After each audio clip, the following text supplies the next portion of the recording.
Hello, you're stuck in traffic with Wolf Gorlick. Couple-minute riff on IT and IT security today at HPE Discover in London. So yesterday I was looking at some of the booths, talking to some of the folks, looking at their solution for ransomware. Now, as you might imagine, right, the ransomware story is pretty simple.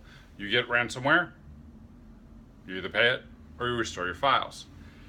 But one of the things that was interesting is that they're relying on the restore and the backup process with VSS. So tip to you, if you think about your controls, such as my control for ransomware is backups, you need to think about your supporting controls, such as my control for ransomware is backups, and my control for backups is VSS. Here's why.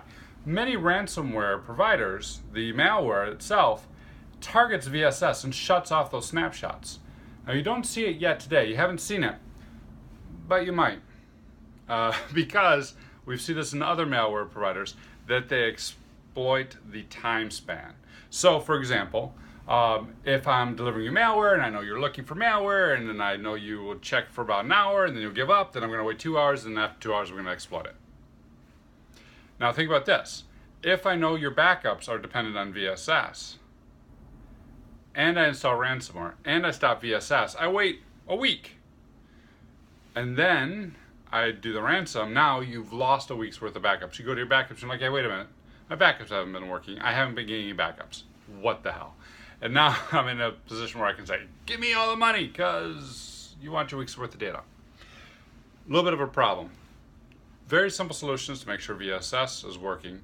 But I think philosophically, in a bigger picture, the very simple solution is not that simple. The very simple solution is when we have these controls for a specific threat, we need to monitor to make sure those controls are always up, right? So not only do I have backups that are good, but do I also have VSS that's running? Not only do I have, my firewall in place, but is the WAF also running? These types of technologies that fail open and fail quietly allow the attackers to exploit that time span and exploit that open control to bypass whatever you put in place. So it's very, very important that we look for those little dependencies and make sure they're running.